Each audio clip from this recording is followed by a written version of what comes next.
ఒక్కసారి ఈ వీడియో చూస్తారా?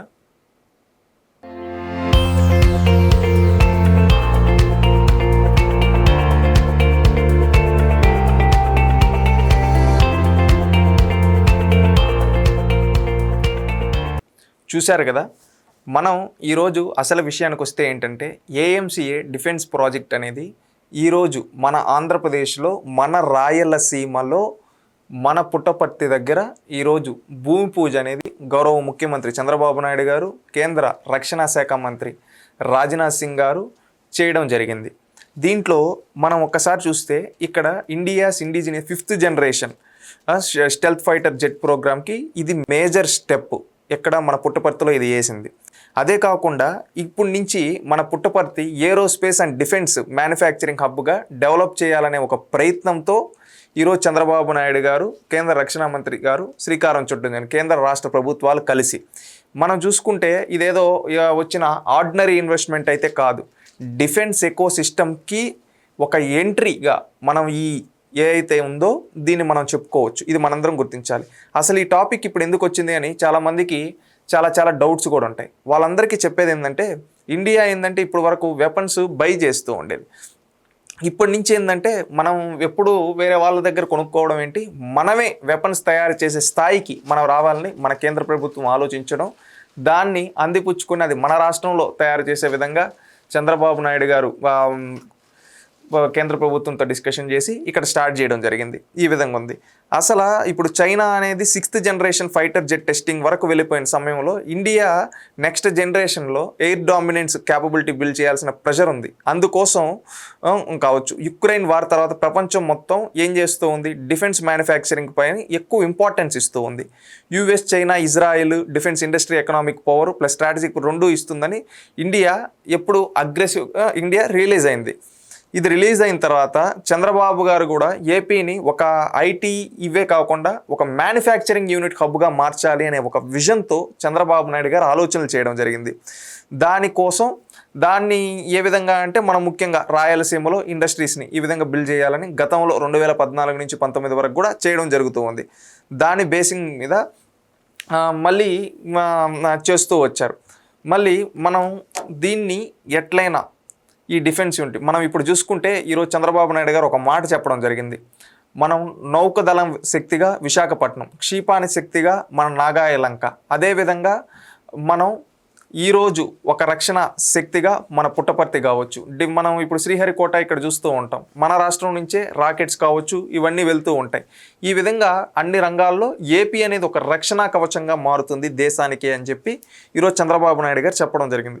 ఇవన్నీ ఒకటైతే కొంతమంది దీన్ని రాజకీయం చేయాలని కూడా చూస్తూ ఉన్నారు. రాయలసీమకి పెద్ద ఇండస్ట్రీస్ రావడం లేదని చాలామంది అంటూ ఉన్నారు. వాళ్ళకి చెప్పేది ఏంటంటే రాయలసీమలో ఈరోజు అనేక రకాలుగా ఒక డిఫెన్స్ హబ్గా, ఒక ఏరోస్పేస్ హబ్గా, ఒక డ్రోన్ హబ్గా, ఒక ఆటోమొబైల్ హబ్గా, ఒక ఎలక్ట్రానిక్ హబ్గా, ఒక హార్టికల్చర్ హబ్గా, మనం చూసుకుంటే ఒక ఫుడ్ ప్రాసెసింగ్ హబ్గా ఈరోజు ప్రతి ఒక్క పాలసీలతో ఈరోజు తీసుకొని వచ్చి రాయలసీమకు పరిశ్రమలు ఇస్తున్నారు. అదేవిధంగా రాయలసీమకు మాత్రం అమరావతిలో కూడా ఇన్వెస్ట్మెంట్స్ వస్తూ ఉన్నాయి, క్వాంటమ్ వ్యాలీ ఇలాంటివి. మళ్ళీ ఉత్తరాంధ్రలో తీసుకుంటే గూగుల్ కావచ్చు, ఆర్సిలర్ మిట్టల్ కావచ్చు, రెన్యూ కావచ్చు, ఇలాంటి కంపెనీలు వస్తూ ఉన్నాయి. ఈ విధంగా అన్ని ప్రాంతాలకి సమన్యాయం చేస్తూ అన్ని రంగాల్లో మన రాష్ట్రం అభివృద్ధి చేయాలనే ఉద్దేశంతో చంద్రబాబు నాయుడు గారు వెళ్తూ ఉన్నారు. దీంట్లో మనం చూసుకుంటే ఈ డిఫెన్స్ ప్రాజెక్ట్స్ అంటే కొంతమంది అంటారు దానివల్ల ఉద్యోగాలు ఏముంటాయి అని చెప్పి చాలామంది అనేవాళ్ళు ఉంటారు. వాళ్ళకి నేను చెప్పదలుచుకున్నది ఏంటంటే ఇప్పుడు ఈ విధంగా మాట్లాడే వాళ్ళు గతంలో జగన్మోహన్ రెడ్డి గారు ఒక పరిశ్రమ కూడా తీసుకొని రాల. ఆయన తీసుకురాకపోగా ఆయన ఉన్నటిని కూడా తరింగొట్టారు. ఎవరు? జగన్మోహన్ రెడ్డి గారు. ఇక్కడ మనం గమనించాల్సిన విషయం ఏంటంటే ఇది ఏదో ఈరోజు వచ్చేది ఒక సింపుల్ ఫ్యాక్టరీ అయితే కాదు. Future fighter jet supply chain ఎకోసిస్టమ్ని బిల్డ్ చేసే ఒక లింక్డ్ ఇన్ఫ్రాస్ట్రక్చర్. అదేవిధంగా ఫైటర్ జెట్ ప్రోగ్రామ్ అంటే ఏదో ఒక ఎయిర్ క్రాఫ్ట్స్ మాత్రమే చేయరు. దీంట్లో వచ్చి ఎలక్ట్రానిక్స్ సంబంధించి కావచ్చు, radars, sensors, AI systems, composites, engines, testing ecosystems ఇవి మొత్తం ఎక్కడికి వస్తాయి? మన ఏపీకి. దానికి సంబంధించిన ఆక్సిలరీ యూనిట్స్ అన్నీ మన దగ్గరికి వస్తాయి. మనం దీన్ని ఏంటంటే one defence project usually pulls dozen of auxiliary companies around it అని చెప్పి చాలామంది అంటూ ఉంటారు. ఆ విధంగా అనేక యాన్సిలరీ యూనిట్స్ అనేది వస్తూ ఉంటాయి. మనం ఇప్పుడు చూసుకుంటే బెంగళూరుని ఏరోస్పేస్ బెల్ట్ అంటారు. ఫ్యూచర్లో ఏంటంటే ఏపీ దాన్ని ఓవర్ఫ్లో చేసి ఏపీకి అన్ని షిఫ్ట్ అయ్యే ఛాన్స్ కూడా రానుంది. ఎందుకంటే అది ఆ దగ్గర లొకేషన్లోనే కాబట్టి ఇక్కడ ఎక్కువ ఇంకా ల్యాండ్స్ ఇవన్నీ ఉన్నాయి కాబట్టి. పుట్టపర్తిని లొకేషన్ స్ట్రాటజిక్గా బెంగళూరు ఎకో సిస్టమ్కి రిలేటివ్ క్లోజ్గా ఉండడంతో ఇంకా మనకు రాయలసీమలో ఈ పుట్టపర్తి సైడు, ఈ హిందూపురం, అనంతపురం సైడ్ ఇంకా అనేక ఈ డిఫెన్స్ లాంటివి ఫ్యూచర్లో వచ్చే యాన్సిలరీ యూనిట్స్ అన్నీ ఇక్కడికి వస్తూ ఉంటాయి. మళ్ళీ అదేవిధంగా ఇక్కడ ఎవరైతే high skill engineerings jobs create అయ్యే అవకాశం ఉంది, ఆర్డినరీ లో వాళ్ళకి కాదు, మంచి స్కిల్ ఉండే వాళ్ళకి. అదేవిధంగా ఫ్యూచర్లో drones, UAVs, missiles, electronics, avionics manufacturing కూడా అట్రాక్ట్ అయ్యే ఛాన్స్ ఉంటుంది. దాని ద్వారా ఇంకా మనకేంటంటే ఈ చుట్టుపక్కల ప్రాంతాల్లో ఇంకా డెవలప్ అయ్యే స్కోప్ ఉంటుంది. డిఫెన్స్ సెక్టార్ వన్స్ రూటెడ్ అయితే డికేట్స్ పాటు ఎకో సిస్టమ్ అనేది సస్టైన్ అవుతుంది. ఇదేదో టెంపరీగా ఒక రోజో 2 రోజులను కాదు, ఇంకా 100 సంవత్సరాలు ఇదే విధంగా రన్ అవుతాయి. అంటే ఒక మంచి ఎకో సిస్టమ్ అనేది ఇక్కడ తయారవుతుంది. ఇంకొక ఇంట్రెస్టింగ్ విషయం ఏంటంటే మన ఇండియాకి ఇప్పటి వరకు రాఫెల్, సుకోయి, మిరేజ్ వంటి ఫారెన్ ఆరిజిన్ ప్లాట్ఫామ్స్ మీద హెవీలీ డిపెండ్ అయ్యింది. ఇప్పుడు ఏంటంటే ఏఎంసీఏ సక్సెస్ఫుల్ అయితే India, US, China, Russia club దగ్గర వెళ్ళే సింబాలిక్ ప్రాజెక్ట్ అవుతుంది. తేజాస్ ఇండియాకి ఏంటంటే కాన్ఫిడెన్స్ వచ్చింది. ఏఎంసీఏ ఇండియా ఏరోస్పేస్ అంబిషన్ ఏంటంటే next level projects, stealth technology అంటే ఎనిమీ రాడర్కి ఈజీ కనిపించకుండా డిజైన్ చేయడం, ఇలాంటివి artificial intelligence integration, sensor fusion, electronic warfare వంటి టెక్నాలజీస్ ఇందులో కీ రోల్ అనేది ప్లే చేస్తాయి.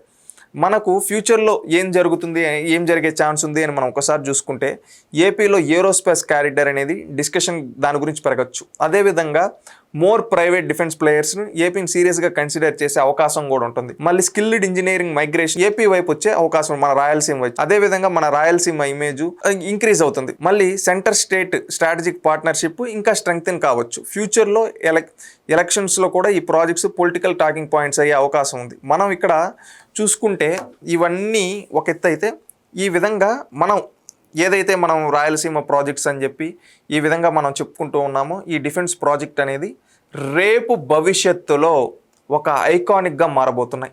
అందుకే నేను సగర్వంగా చెప్తూ ఉన్నాను, ఈరోజు వేసిన ఈ పునాది ఏదైతే 15 మే 2026 ఈ డిఫెన్స్కి పునాది పడిందో, ఇది రేపు భవిష్యత్తులో ఈ దేశానికే ఇక్కడి నుంచి యుద్ధ విమానాలు కావచ్చు, యుద్ధానికి సంబంధించిన యూనిట్స్ కావచ్చు, అన్నీ ఇక్కడి నుంచి తయారై వెళ్తాయి అని మనం సగర్వంగా చెప్పుకోవచ్చు. ఈ విధంగా మనం ఈ ఆక్సిలరీ యూనిట్స్కి సంబంధించి ఇవన్నీ చూసాం.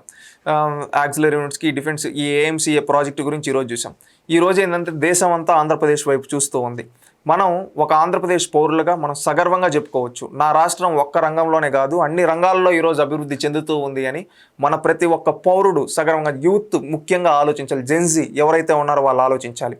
గతంలో 5 సంవత్సరాలు మన రాష్ట్రంలో ఇలాంటి పరిశ్రమలు వచ్చాయా, ఇలాంటి అవకాశాలు వచ్చాయా అనేది జెన్జీ ముఖ్యంగా ఆలోచించాలి. మనం ఆలోచించాలి. ఎందుకంటే మనమే రేపు మన స్టేట్ ఫ్యూచర్.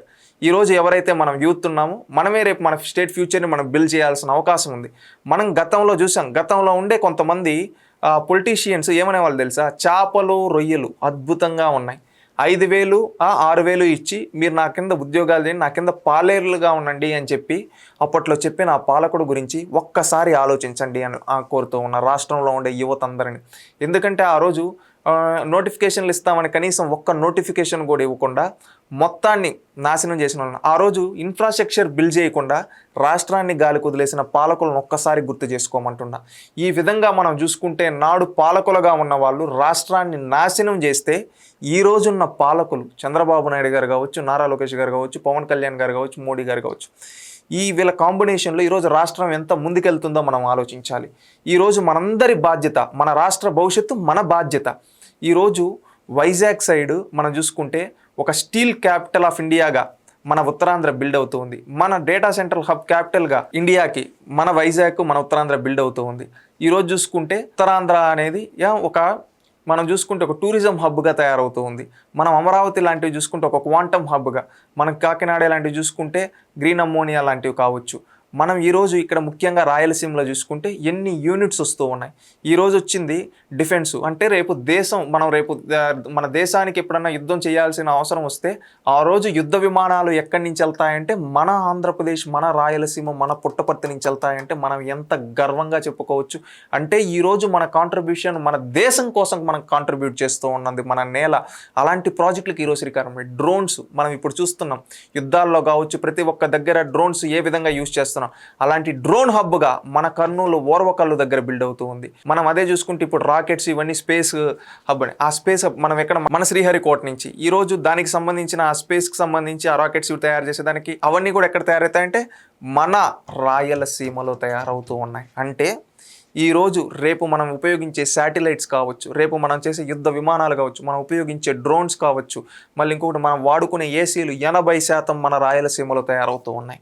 అదేవిధంగా మనం చూసుకుంటే మనం వాడే రాయల్ ఎన్ఫీల్డ్ కావచ్చు, కియా కారు కావచ్చు, మనం వాడే వాషింగ్ మిషన్స్ కావచ్చు, ఇవన్నీ ఎల్జీ లాంటి ప్రోడక్ట్స్ ఇవన్నీ ఇక్కడ మన రాయలసీమలో తయారవుతున్నాయి. అంటే ఒక మ్యానుఫ్యాక్చరింగ్ హబ్గా మన రాయలసీమను తీర్చిదిద్దారు నేటి పాలకులు. అదేవిధంగా మనం ఇక్కడి నుంచి ఎక్స్పోర్ట్ చేస్తూ ఉన్నాం, మనం ఇంపోర్ట్ చేసుకోవటం, మనం ఎక్స్పోర్ట్ చేసే పరిస్థితులు. అంటే మన వాళ్ళు మనం పాత రోజుల్లో వింటూ ఉంటాం, ఇచ్చే స్థానంలో ఉన్నామని చెప్పంటాం కదా. ఆ విధంగా ఈ దేశానికి ఏం కావాలన్నా మనం మనవంతుగా మన రాష్ట్రంలో మ్యానుఫ్యాక్చర్ చేసి ఇచ్చే స్థాయిలో ఈరోజు మన రాష్ట్రం ఉంది. దీనికి కారకమైన చంద్రబాబు నాయుడు మనం గుర్తుంచుకోవాల్సిన అవసరం ఉంది. గతంలో మనల్ని అన్యాయం చేసిన పాలకులను కూడా ఒక్కసారి గుర్తు చేసుకోవాలి. ఈరోజు ఈ ఏఎంసీఏ ప్రాజెక్ట్ అనేది రేపు మరింతగా విస్తరించి 1,00,000 కోట్ల ప్రాజెక్ట్ ఇది. రేపు దేశానికి అవసరమయ్యే ఏదైనా కానీ యుద్ధ విమానాలు కావచ్చు, దానికి సంబంధించిన ప్రోడక్ట్స్ అన్నీ మన రాయలసీమలో తయారవ్వాలని ఒక రాయలసీమ బిడ్డగా కోరుకుంటూ ఉన్నాను. ఇంకొకటి ఏంటంటే మనందరం కూడా ఒక్కసారి రాష్ట్రంలో ఉండే యువత ముఖ్యంగా ఆలోచించి అప్పీల్ చేస్తూ ఉన్నాం, ఇలాంటి నాయకుల్ని మనం ఇంకా గవర్నెన్స్ కంటిన్యూ చేయాలి. ఎందుకంటే కేవలం 23 నెలల్లోనే ఇన్ని పరిశ్రమలు వచ్చాయి, దాదాపుగా 23 లక్షల కోట్ల వరకు వచ్చాయి.